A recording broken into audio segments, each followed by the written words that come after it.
I guess Xinjiang can be a great example of spending just a few years to develop such a strong new infrastructure successfully. Yeah, I think that Xinjiang is a gem, is a hidden gem, which is yet to be discovered by a lot of people.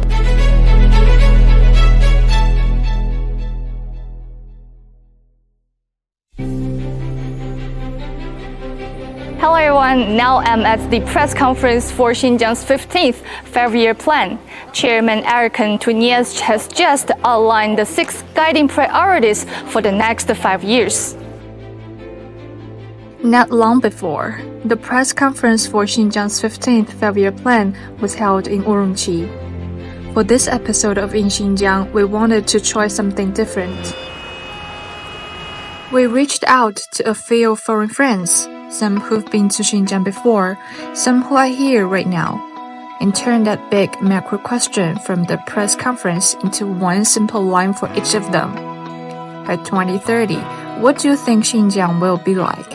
Let's hear what they had to say.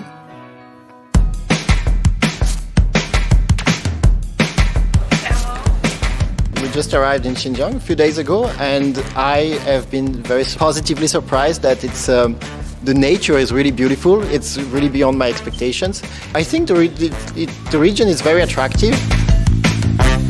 I think it's very magic place because you have a lot of different, like in a same place, different cultures and different things to try. So I think it's very attractive for tourists from China and also from Central Asia and also from far places like Europe or like me, Latin America. Previously, I have been to Xinjiang, but just for the transfer in 2017, so almost 9 years ago. And at that time, I didn't have much time to spend in Xinjiang, but this time I came and I saw a lot of changes, even though just a few years passed, even less than 10. What I saw this time, compared to the last time, almost 9 years ago, because I flew from Beijing, and when we were flying, I saw a lot of infrastructure built in Xinjiang. I think it's probably also a new infrastructure which has just appeared in the past few years. For example, I saw a lot of the fields with the solar panels, and actually this impressed me a lot, because to my opinion, it seems like Xinjiang is working hard on developing the new energy and clean energy industries, such as solar and wind. I also saw a lot of wind turbines from the plane, and that impressed me a lot because, as I said, I have already traveled in China many times between different cities and regions. But I think this is, I haven't seen the same when I was flying in other regions of China. So this infrastructure for the new energy in Xinjiang. Now technology is moving so fast. Recently we went to see the world's longest highway tunnel here, which is a really amazing achievement. And I think there's going to be even more of these kinds of technological engineering achievements here. So I look forward to coming back. I hope I can still come back in 5 years and see how things have changed.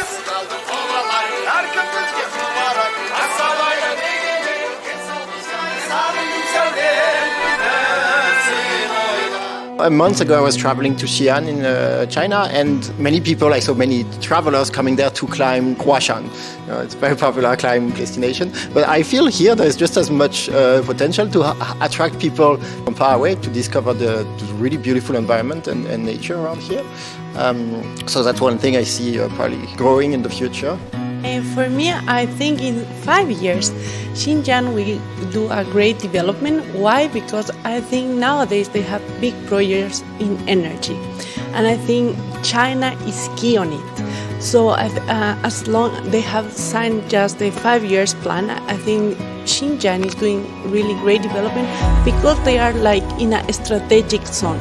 And as in these days, we have seen the great bridge that is like amazing, and it's also like how Xinjiang is growing in infrastructure, in energy projects, and also they have a lot of solar and wind energy, green energy products. So I think they are going to do a great development in 5 years. Well, I've been to Xinjiang 3 times before. This is my 4th time here, but I've not before been fortunate enough to visit the place where I am now, which is Tacheng. Tacheng, as I understand it, is a very important place. It is right on the border with Kazakhstan, and as such is sort of a gateway to Central Asia. Some of the things I've noticed in the short time that I've been here are firstly, the sensible use of the large open spaces that they have here, the desert basically, to put solar panels. I've seen loads and loads of solar panels everywhere. This shows, I think, a great emphasis on renewable green energy. And the other thing I've also noticed is that despite the earth here, the ground being very sandy, perhaps a lot of dust, there seems to be a great effort to rejuvenate and regenerate the ecology here. I've seen lots and lots of trees. All the streets are tree lined, which surprised me a lot because I didn't think this place would be so green. I mean, this just speaks to the fact that the government is really putting great emphasis and importance on the ecology and the environment of the area.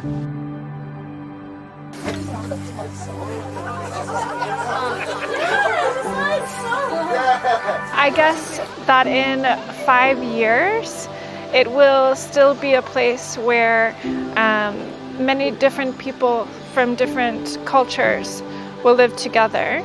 And I hope that they can not only live together and work together, but also keep their own cultural traditions strong and continue to pass them on to the next generation.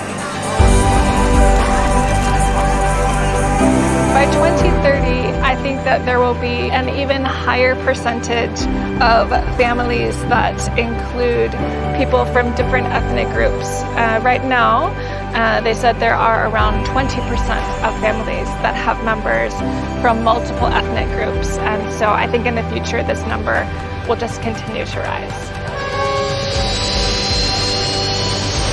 Impressed me a lot this time, because previously I have never seen it, neither in Xinjiang or other regions of China, just developed at such level. I felt that Xinjiang is so much developed in the infrastructure area. I guess Xinjiang can be a great example of spending just a few years to develop such a strong new infrastructure successfully. I think that Xinjiang is a gem, is a hidden gem, which is yet to be discovered by a lot of people.